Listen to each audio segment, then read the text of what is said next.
এখন দেখা যাবে যে আমাদের ছোট ছোট ভাইয়েরা আমাদের ব্যাগ নিয়ে টানাটানি করবে। দেখেন, আসসালামু আলাইকুম প্রিয় সন্দ্বীপবাসী। আজকে আমি চট্টগ্রাম থেকে সন্দ্বীপ যাচ্ছি। দেখুন সমুদ্রের পানি কতটা একদম স্মুথ, পুকুরের পানির মতো একদম শান্ত।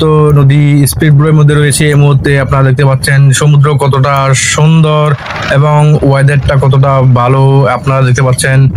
খুব ঠান্ডা মাথায় আমাদের স্পিড বোটের ড্রাইভার স্পিড বোটটি ডাইভ করতেছে। আমরা প্রায় সন্দ্বীপের কাছাকাছি চলে এসেছি। দেখতে পাচ্ছেন আপনারা একটা খুব সুন্দর একটা শিপ, যে শিপটি এখন সন্দ্বীপ থেকে চট্টগ্রামের উদ্দেশ্যে রওনা দিয়েছে। তো আমরা তার হেড ক্রসিং করতেছি। এই মুহূর্তে দেখতে পাচ্ছেন আমাদের ড্রাইভার কত সুন্দর করে বোটটি চালাচ্ছে এবং শিপটি খুব সুন্দর করে একদম আমাদের পাশ দিয়ে কেটে গেল।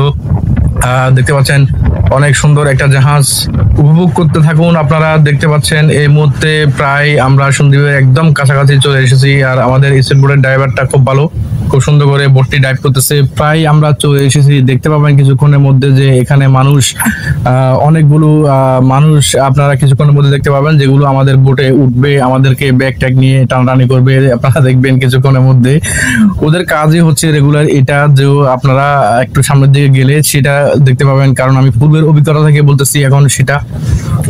তো আপনারা দেখতে থাকুন। আমরা প্রায় একদম কুলে চলে এসেছি। মাঝপথে কিন্তু আমাদেরকে অনেকগুলো জেলেদের জাল ওভারটেক করে একটু এদিক সেদিক করে বোটটাকে চালাইতে হয়েছিল আমাদের এই বোটের ড্রাইভারটাকে। দেখুন পানি কি একদম সমান, একদম সমান, কোনো ঢেউ নেই।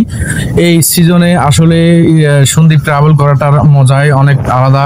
যখন উচ্চ উচ্চ ঢেউ থাকে তখন আসলে সম্ভব হয় না, তখন অনেক কষ্ট। একদম আমরা সরাসরি সন্দ্বীপের কুলে চলে এসেছি। দেখুন কত সুন্দর, আকাশের ওয়েদারটা খুবই ভালো, খুবই জোশ ছিল আকাশের ওয়েদারটা। দেখুন এই মুহূর্তে আরেকটা স্পিডবোট সন্দ্বীপ থেকে চট্টগ্রামের উদ্দেশ্যে রওনা দিচ্ছে। এখন দেখা যাবে যে আমাদের ছোট ছোট ভাইয়েরা আমাদের ব্যাগ নিয়ে টানাটানি করবে। দেখেন উঠে গেছে অলরেডি তারা আমাদেরকে